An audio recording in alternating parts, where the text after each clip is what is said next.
Good morning to all of you. आज Sunday है और आज कुछ हम क्वेश्चन रिवाइज़ कर लेते हैं। ठीक है, उम्मीद कर रहा हूँ आप सब रिवाइज़ कर रहे होंगे। रिवाइज़ बहुत ज़रूरी है। ठीक है, चलिए कुछ सवाल लेते हैं, सीधे टॉपिक पे आते हैं ताकि आप कम में ज़्यादा पाएँ। तो पहला क्वेश्चन है, व्हाट इज़ फ्रिक्शनल इलेक्ट्रिसिटी। कुछ बच्चों की शिकायत है कि आप काफ़ी जल्दी जल्दी बोलते हैं। तो चलिए मैं थोड़ा स्लो वे पे आज बताऊँगा। ठीक है, मैं चाहता कम में आपको ज़्यादा मिले। फ्रिक्शनल इलेक्ट्रिसिटी क्या है? सिंपल सा यार, आंसर में क्या लिखोगे पहले समझ लो। सर दो बॉडी होती हैं। कितनी बॉडी होती हैं? दो बॉडी होती हैं, दो बॉडी हैं। इन दो बॉडी को रब करोगे, जब इन दो बॉडी को आप रब कर दोगे तो इनमें जो चार्ज जनरेट होगा तो वही है फ्रिक्शनल इलेक्ट्रिसिटी। आंसर क्या होगा सर? द इलेक्ट्रिसिटी डेवलप्ड, ठीक है, डेवलप्ड ऑन बॉडीज व्हेन, मैं फिर से कह रहा हूँ, एमपी बोर्ड लिखने का नंबर देता है व्हेन, और भी बोर्ड जो है लिखने के नंबर देते हैं, वो रिटन एग्जाम होता है। When they are rubbed, when they are rubbed with each other, with each other, ठीक है। It's called frictional electricity.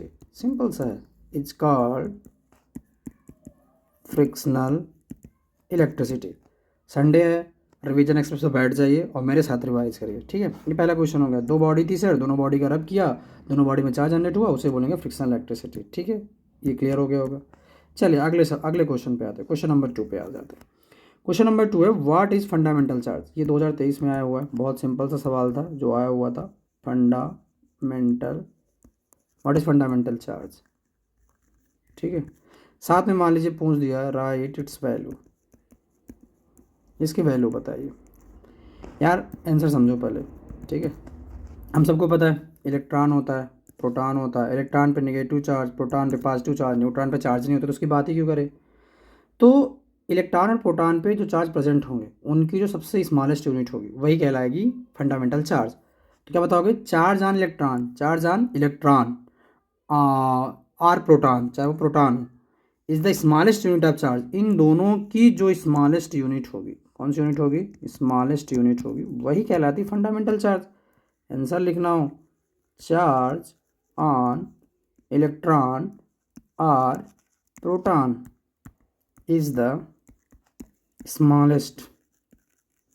smallest unit of charge।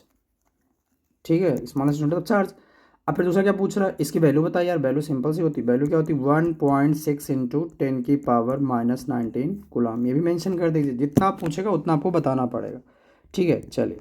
और धीरे धीरे जैसे हम आगे बढ़ेंगे तो क्वेश्चन का जो लेवल है उसको हम बढ़ाते चलेंगे। अगला जो क्वेश्चन है वो ये कह रहा है, चलिए ये वाला क्वेश्चन काफ़ी ज़्यादा अच्छा लग रहा है मुझे। थोड़ा इस पर आपको बुद्धि लगानी पड़ेगी। बहुत सिंपल सा है यार। The force acting between 2 point charge. आपको पता है पॉइंट चार्ज क्या होते हैं? 2 पॉइंट चार्ज, दो पॉइंट चार्ज के बीच में फोर्स काम कर रहा है। एक फोर्स है Q1, एक फोर्स है Q2। दो केस दिया गया है, एक दिया गया है Q1 Q2 ग्रेटर देन 0, एक दिया गया है Q1 Q2 लेस देन 0। मतलब जो Q1 Q2 का चार्ज का प्रोडक्ट है वह 0 से बड़ा है और एक में 0 से छोटा है। दोनों केस में हमें ये बताना है कि यहाँ पे किस केस में कौन सा फोर्स काम करेगा। अट्रैक्टिव फोर्स कब काम करेगा, रिपल्सिव फोर्स कब काम करेगा। चलिए ठीक है, देख लेते हैं कब काम करेगा। इसका आप सबको पता है, आप सबने कूलॉम्स लॉ पढ़ा है। कूलॉम्स लॉ क्या होता है? F इक्वल के Q1 Q2 upon R square, होता नहीं होता है? या फिर के की वैल्यू होती है 1/4πε0 Q1 Q2 upon R square. या इसकी वैल्यू कितनी होती है? 9 into 10⁹ Q1 Q2 upon R square. आप सब देख पा रहे होंगे कि जो फोर्स है वह चार्ज के डायरेक्टली रिलेट करता है, प्रोडक्ट के डायरेक्टली रिलेट कर रहा है। अगर Q1 Q2 बड़ा है 0 से, अगर Q1 Q2 बड़ा है 0 से, तो सिंपल सी बात है एफ भी बड़ा होगा किससे? 0 से। एफ भी बड़ा होगा 0 से। जब एफ 0 से बड़ा हो जाता है तो आपको पता है वहाँ पे कौन सा फोर्स काम करेगा? रिपल्सन फोर्स काम करेगा। लेकिन अगर Q1 Q2 छोटा है किससे? 0 से, तो क्योंकि ये डायरेक्टली रिलेट कर रहा, तो अगर ये बढ़ेगा तो ये भी बढ़ेगा, तो ये घटेगा तो ये भी घटेगा। तो उस केस में अगर Q1 Q2 छोटा है किससे? 0 से, तो एफ भी छोटा होगा 0 से। और इस केस में पता है कौन सा फोर्स काम करेगा? अट्रैक्टिव फोर्स काम करेगा। तो अगर 0 से छोटा है तो अट्रैक्टिव फोर्स, क्योंकि चार्ज आपके पास आएंगे, चार्ज कहाँ आएंगे, पास आएंगे। और अगर अगर Q1 और Q2 छोटा है, मतलब 0 से, ऐसा दो केस है और एक ये है। तो सर इस केस में एफ भी छोटा होगा 0 से और इस केस में एफ बड़ा होगा 0 से। इस केस में काम करेगा आपका म्यूचुअल अट्रैक्शन फोर्स, और इस केस में काम करेगा म्यूचुअल रिपल्सन फोर्स, क्योंकि आप कूलम्ब्स लॉ पढ़े हो, एक Q1 और एक Q2, है ना, पूरा डिराइव किए हो, वीडियो में बताएं। चलिए ठीक है, अगले सवाल पे चलते हैं। अगला क्वेश्चन है, बहुत सिंपल सा है। Define electric field. Define electric field. कब से चिल्ला चिल्ला के बता रहा हूँ सर, हर एक चार्ज अपने चारों ओर इलेक्ट्रिक फील्ड पैदा करता है। हर एक चार्ज अपने चारों ओर इलेक्ट्रिक फील्ड पैदा करता है। ये मान लीजिए कोई एक, इसके अंदर कोई एक चार्ज रखा गया, ठीक है। चलिए यहाँ पे आपने चार्ज रख दिया प्लस Q, ठीक है। तो ये अपने चारों ओर क्या पैदा करेगा, इलेक्ट्रिक फील्ड।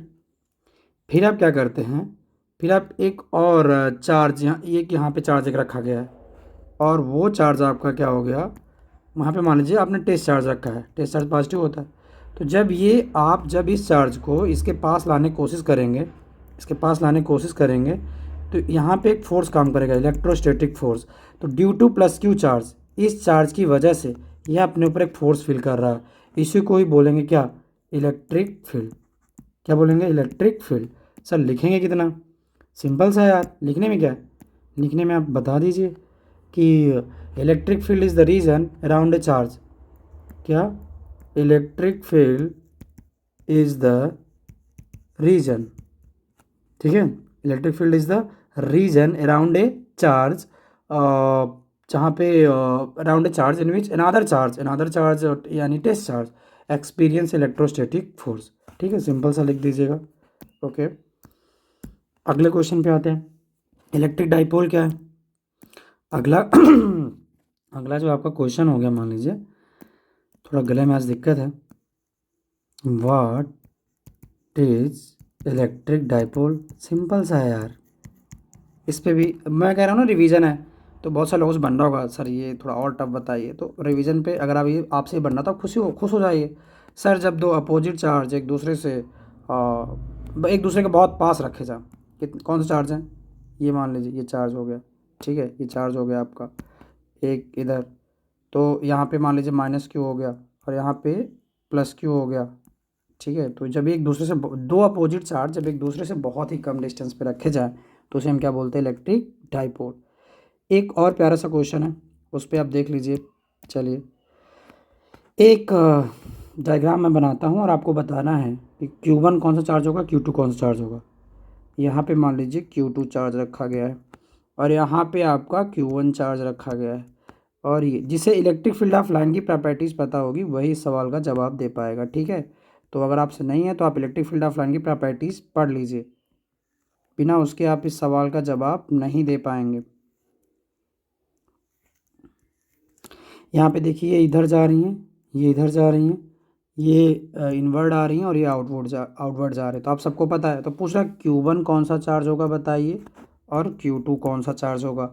तो Q1 कौन सा चार्ज होगा, तो आप देखिए पॉजिटिव में चीज़ें जाती हैं अंदर से बाहर की ओर, आउटवर्ड, और निगेटिव में चीज़ें आती हैं बाहर से अंदर की ओर। तो यहाँ पे देखिए ये अंदर आ रही हैं, ये कहाँ आ रही हैं, अंदर आ रही हैं, देखिए ना ये अंदर आ रही हैं, ये डायग्राम बना रहेगा। तो जब अंदर आ रही हैं तो कौन सा चार्ज होगा, निगेटिव। तो सर Q1 हो गया निगेटिव, Q1 कौन सा चार्ज हो गया, निगेटिव। और Q2 कौन सा हो गया, ये देखिए कहाँ जा रही हैं, बाहर की ओर। इलेक्ट्रिक फील्ड ऑफ लाइन की प्रॉपर्टी से, और ये डाइपोल बना रही हैं, डाइपोल बनानी नहीं बना रही, तो ये हो जाएगा आपकी और डाइपोल मतलब इसे बोलेंगे डाइपोल फील्ड। और यहाँ पे Q1 हमें कौन सा हो जाएगा, पॉजिटिव चार्ज हो जाएगा। उम्मीद करता हूँ, एक और क्वेश्चन ले लेते हैं फिर आगे बढ़ते हैं। अगला क्वेश्चन कह रहा है कि how does electric field due to a point charge vary with distance, बहुत सिंपल सा यार। How does electric field due to the point charge vary with distance, यहाँ पे चार्ज कर लीजिए। पॉइंट चार्ज के इलेक्ट्रिक फील्ड का फार्मूला आप डिराइव क्यों है, वीडियो भी मैं डाला हुआ। 1/4πε0 Q/r²। देखिए इलेक्ट्रिक फील्ड, यार दूरी थी, अगर आपको डायग्राम याद आ रहा होगा तो आर क्या था, डिस्टेंस था, ऐसे था ये यहाँ से ओ से आर दूरी पर एक पॉइंट क्या था, पी था। तो आपने जब ये डेरिवेशन लगाया था तो आपके पास इलेक्ट्रिक फील्ड कितना आया था, P/r²।